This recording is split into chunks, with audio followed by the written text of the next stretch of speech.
मैं अनुराधा सक्सेना, सहआचार्य गृह विज्ञान, आज आपको बीए पार्ट सेकंड के प्रश्न पत्र प्रथम के एक टॉपिक भारत के परंपरागत वस्त्रों के बारे में जानकारी दूंगी। भारत के परंपरागत वस्त्र कौन से हैं और वो किस तरह से निर्माण कार्य होता है, उनका कहाँ बनाए जाते हैं, इन सब की जानकारी होना वस्त्र विज्ञान में हमारे लिए आवश्यक है। सबसे पहली चीज़ है, कुछ परंपरागत वस्त्र हैं जिनका मैं नाम ले रही हूँ।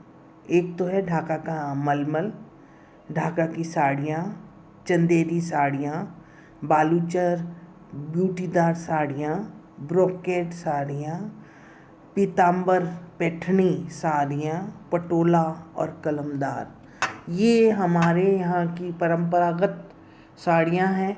बंगाल अब अलग हो चुका है, उसके बावजूद भी बंगाल के आसपास के एरिया, हमारे बांग्लादेश दूर है, पर उसके बावजूद भी वहाँ की जो परंपराएं हैं और जो वहाँ के जो कपड़े यूज़ किए जाते हैं उनमें बहुत कुछ सिमिलरिटीज़ हैं, समानताएं हैं, तो वो सब उसमें देखी जाती हैं। बांग्लादेश और बंगाल की सभ्यता में बहुत सी सिमिलैरिटीज़ हैं और वो जो काम पहले करते थे वो अलग हो गया विभाजन के बाद, उसके बावजूद भी हमारे उसी नाम से हमारे यहाँ पर साड़ियाँ बिकती हैं। सबसे पहला है ढाका का मलमल। ढाका का मलमल बांग्लादेश की राजधानी ढाका में ढाका के नाम से बनाया जाता है। इसकी खासियत यह है कि ये ताना जो है इसका ये लंबा होता है, ये मलमल का कपड़ा होता है और ये लंबा वस्त्र होता है और इसकी जो चौड़ाई है ये कम होती है, 3 इंची, और इसका वजन जो इसकी ताने से इसकी भार को नापा जाता है, तो जितना लंबा वो होगा उतना ही लंबा उसका वजन ज़्यादा होगा। तो 15 मीटर वस्त्र की चौड़ाई जिसकी 3 इंच हो उसका वजन 900 ग्राम होता है। और इसकी पुष्टि जो मतलब जैसे पुराने राजा महाराजा थे वो यूज़ करते थे इसको, और अगर इसके मूल्यों का आंकलन करें तो इसके ताने की धागों की संख्या जो है वो उसकी तुलना में वजन को नापा जाता था। ताना मतलब जो आपके वाप और वेफ्ट होते हैं, तो वेफ्ट का जो रेशा है वो इतना पतला होता है कि खूब सारे पतले पतले रेशे लगते हैं। इनकी खासियत ये होती है कि इतना महीन मलमल होता है कि इसमें तानों की संख्या 1000 से 1800 तक धागों की होती है, और ये सिर्फ जब हमारे मॉइस्चर होता है या ह्यूमिडिटी हाई होती है यानी बारिशों के मौसम में ही बन सकता है, नहीं तो ये तान जो रेशा है वो टूट जाता है बनाते वक्त। और इससे 10-10 मीटर वस्त्र तैयार करते हैं और लगभग 5 महीने लग जाते हैं इस रेशे से वस्त्र को तैयार करना। तो ये मलमल का है और ढाका के नाम से ही मशहूर है और ये बहुत ही नरम मलमल का कपड़ा बनता है। तो दूसरा है आपका ढाका की साड़ियाँ। ढाका की जो साड़ियाँ हैं ये बंगाल में भी मलमल से निर्मित ढाका के नाम से साड़ियाँ बहुत लोकप्रिय हैं और चलती हैं। हमारे देश में बंगाल में बनती हैं। इसमें सोने और चांदी के तारों को यूज़ करते हैं। इनका रंग सफ़ेद, काला, कबूतरी, ग्रे होता है जिस पर नीले और काले रंग के बूटे या डिज़ाइन बनते हैं, और विशेष अवसरों के लिए ये वस्त्र बनते हैं। ये चटकीलों रंगों के सूतों से बना हुआ होता है और सोने और चांदी का काम किया जाता है। जामदनी वस्त्र कहते हैं जिसमें फूल, पत्ती, मानव, पशु पक्षियों की आकृतियाँ बनाई जाती हैं और साड़ी के पल्ले या आंचल पर बड़ी बड़ी आकृति और नमूने बनाए जाते हैं। पल्ले के समान ही साड़ी की पूरी लंबाई में बॉर्डर बनाए जाते हैं और बॉर्डर दोनों सिरों पर स्थित होते हैं और उनके बीच में छोटी छोटी बूटियां बनाई जाती हैं। सामान्यतः ये बूटी चमेली के फूल, पत्तियां से बनी होती हैं। अगर ये पत्तियों उससे होती तो बूटीदार कहते हैं। अगर तिरछा नमूना तिरछी रेखाओं से बना हो तो उसे तिरछा कहते हैं। और साड़ी पर फूलों का जाल बना हो तो उसे जतार कहते हैं। जामनी डिज़ाइन कई बार एक गुच्छे के रूप में होते हैं जिससे पन्ना हजारे कहते हैं। आपको इस वीडियो के साथ में चित्र दिख जाएगा और आप उसको देख के समझ पाएंगे। डिज़ाइन जो होता है वो पूरे वस्त्र पे फैला रहता है। फूलवार और बड़े फूलों की बूटी को भी तोड़दार जामदनी कहते हैं। तो ये अलग तरीके की जामदनी साड़ीज़ हैं। जामदनी साड़ी के नाम से ये प्रसिद्ध है। उसके नेक्स्ट आती है चंदेरी साड़ियाँ। चंदेरी साड़ियाँ जो हैं ये ज़्यादातर मध्य प्रदेश ग्वालियर में एक चंदेर जगह का नाम है, वहाँ पर बनाते हैं ज़्यादा। इसका बॉर्डर और पल्लू सिल्क या सुनहरे काम से बनते हैं और कभी कभी साड़ी का निर्माण सूती व सिल्क से मिश्रित धागे से होता है। और इनका पल्ला जो होता है वो बहुत ही सुनहरे रंग का होता है और बहुत ही कलात्मक होता है। और इसमें चेक वगैरह होते हैं और उनमें जो चेक जो है उनमें बूटियाँ बनी हुई होती हैं और दोहरे बॉर्डर धारी से बुना हुआ होता है। और इसके ऊपर 2 रंगों का प्रभाव होता है, मतलब एक तरफ से एक दिखाई देगा, दूसरे रंग दूसरी तरफ से दिखता है। और इनकी चंदेरी साड़ियों की लंबाई जो है वो 9 मीटर तक होती है। आम तो हम 6 ही मीटर की साड़ियाँ पहनते हैं, पर इनकी 9 मीटर तक की लंबाई होती है। और महाराष्ट्र वगैरह में ये महिलाएं बहुत पसंद करती हैं, उनके पहनने के ढंग से ये साड़ियाँ बहुत ही अच्छी रहती हैं। और ये भी सूक्ष्म धागे और उत्कृष्ट नमूनों का एक वो है उदाहरण। फिर आता है आपकी बालूचर बूटीदार साड़ियाँ। ये मुर्शिदाबाद के पास बालूचर में निर्मित होने वाली साड़ियाँ हैं। बालूचर साड़ियाँ ये बूटीदार, जैसा इनका नाम से ही मालूम हो रहा है, ये साड़ियाँ हस्तकरघे के आकर्षक नमूनों से लिए प्रसिद्ध हैं।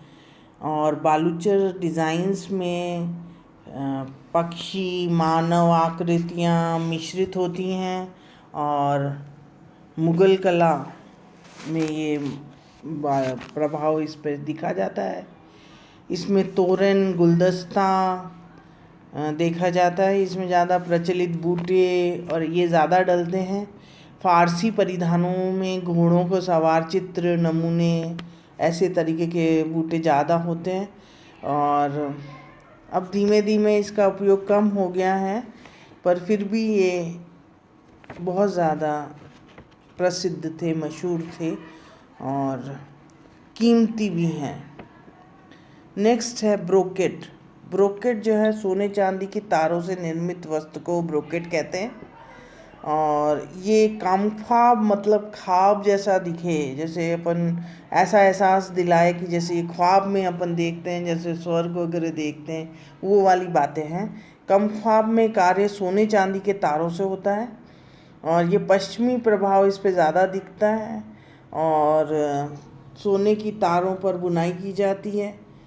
और इसके पल्लू ब्लाउज अचकन वगैरह जो है ये अलग से होती हैं और ये विशेष अवसरों पर ही पहने जाते हैं।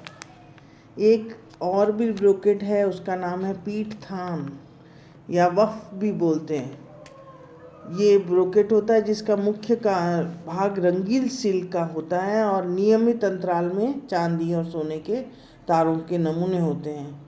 इस वस्त्र की चौड़ाई जो होती है वो कम होती है और 20 इंच से 30 इंच की रखी जाती है और कम ख्वाब की जो अपेक्षा ये वजन में भी हल्का होता है।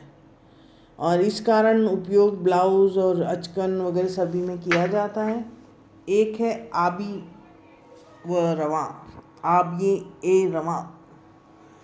सिल्क के वस्त्र में तैयार होने वाले वस्त्र आबिए रवां बहता पानी सोना चांदी के धागों से सिल्क के नमूनों में होते हैं। इसमें बॉर्डर पल्लू आदि बनाए जाते हैं और ये बनारस की ब्रोकेट साड़ी ज़्यादा कहलाई जाती है।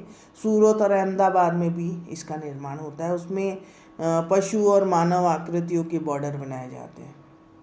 हिमरस और आमरस ये हैदराबाद और औरंगाबाद में निर्मित सिल्क ब्रोकेट है। हिमरस कहा जाता है। हिमरस मतलब हिमरू शब्द संस्कृत में लिखा गया है, जिसका मतलब बर्फ होता है, और ये सर्दियों के लिए उपयुक्त होता है। सूती तथा सिल्क वस्त्र से हिमरस का कार्य किया जाता है और जिससे सूत बनाई जाती है।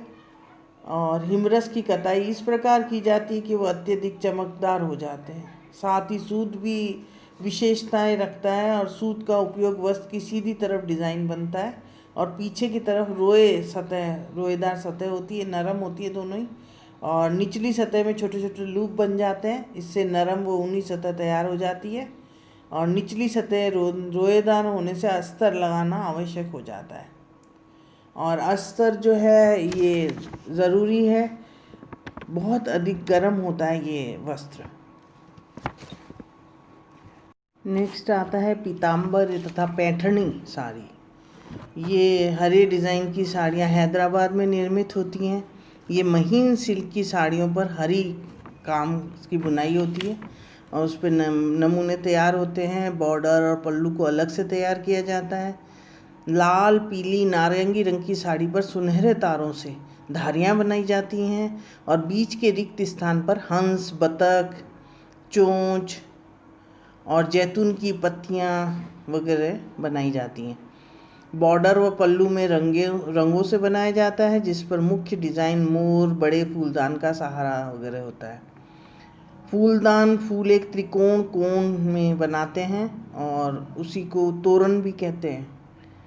और डिज़ाइन में नीला, लाल, सफ़ेद होता है, हल्की सुनहरी काम होता है और संपूर्ण जो है डिज़ाइन रंग योजना व्यवस्थित और कलात्मक समरूपता लिए हुए होती है। और ये पूजा पाठ और शुभ कार्यों में ज़्यादा पहना जाता है। पीताम्बर सिल्क का जालीदार वस्त्र होता है, जिस पर सोने के तारों से नमूने बनाए जाते हैं और नमूने अधिकतर पैठणी के समान होते हैं, जिसका रंग बिरंगे फूलदान, लताएं, हंस, मोर आदि होते हैं। और 5 मीटर के वस्त्र पर पल्लू पर बॉर्डर अलग से तैयार होता है। नेक्स्ट है पटोला। पटोला जो है वो काठियावाड़ और गुजरात में बनने वाला पटोला वस्त्र होता है। ये बहुत ही लोकप्रिय है। इसमें ताने व बाने के सूत को हल्के रंगों से रंग लिया जाता है और ज़मीन पर फैलाकर डिज़ाइन की रेखा बना लेते हैं। डिज़ाइन के आधार पर सूत को बांध दिया जाता है, जिस प्रकार बंदेज में बांधा जाता है। और रंगने और बांधने की प्रक्रिया कई बार दोहराई जाती है ताकि रंग और शेड संपूर्ण नहीं होते। रंगने की प्रक्रिया बंदेज के समान ही होती है। हल्के रंग और गहरे रंग की ओर रंगाई होती है, हल्के से गहरे की तरफ। और रंगाई के पश्चात वीवर ताने को सूत को डिज़ाइन के अनुसार व्यवस्थित करते हैं और बुनाई डिज़ाइन के आधार पर सावधानीपूर्वक की जाती है। आप ये इस चीज़ को एहसास करें कि ये रेशे पे ही छपाई हो रही है। जो बंदेज का काम हो रहा है वो रेशे पे हो रहा है, कपड़े पे नहीं हो रहा है। इसे इसलिए पटोला कहा जाता है। पटोला के डिज़ाइन जो हैं वो फुलवारी, फूलों का गुच्छा, गुच्छे में 3 फूल, कुंजर डिज़ाइन, चीता, हाथी, छबड़ी, टोकरी नुमा डिज़ाइन, ये सब भी डलते हैं। अलग अलग नाम से वो चलते हैं। और कुछ वस्त्रों में सिर्फ पुरुष के लिए वॉयल पे बनता है, वॉयल कपड़े पे। और पट्ठन जो काठियावाड़ के निकट है वहाँ पे इसका मेन वो सेंटर माना जाता है। बुनकर मुंबई, अहमदाबाद, सूरत में जाकर बस गए, वहीं पर से वो पटोला का काम करते हैं। और उड़ीसा में भी बुनकर हैं जो पटोला का काम करते हैं। ओढ़नी, साड़ी, पर्दे, चादर आदि भी इस तकनीक से बनते हैं। और उड़ीसा में संबलपुर में भी ये बनाए जाते हैं पटोला के डिज़ाइंस। राजस्थान, गुजरात, काठियावाड़, सिंध में भी बांधने का कार्य होता है। इसको बूंद कहते हैं। छोटे छोटे बूंद उठाते हैं, बिंदियाँ लगाई जाती हैं। और शेखावटी की बंदेज बहुत बारीक होती है। ओढ़नी और पंचरंगी साफा, मोटड़ा, जोधपुर का फांगड़ियाँ विशेष तौर पर प्रसिद्ध हैं। और 4 तह में कच्चा टाँका लगा लेते हैं और फिर उसको फोल्ड कर दिया जाता है। और इसमें कच्चे रंग से लिखाई कहा जाता है, उसमें बॉर्डर का निशान लगा लेते हैं और फिर उसके बाद में बूंद बनाई जाती है। और वस्त्र में रंग प्रवेश नहीं करता जहाँ जहाँ वो बंधा होता है। और बांधने पर साफा रस्सी के समान दिखाई देता है और चेक को भी बंदेज के डिज़ाइन में आकर्षक बना लेते हैं। तो इस तरीके से नेक्स्ट आती है कलमदार। कलमदार जो है वो पेन द्वारा पेंट की हुई सूती वस्तु को कलमदार कहा जाता है। कलमदार को तैयार करने की विधि बातिक कला के समान होती है। अवरुद्ध रंगाई विधि का वस्त्र में तैयार किया जाता है। गुलाबी रंग में रखते हैं, फिर वस्त्र को खींचकर फैला दिया जाता है। वस्त्र में कलम व पेन को मोम में डुबोकर उतार लेता है। उसके पश्चात वस्त्र को गहरे लाल रंग में गर्म पानी से धो दिया जाता है। इस प्रक्रिया में मोम पिघलकर वस्त्र से हट जाती है और वस्त्र पर बना डिज़ाइन गहरे लाल रंग का हो जाता है और पृष्ठभूमि हल्की गुलाबी होती है।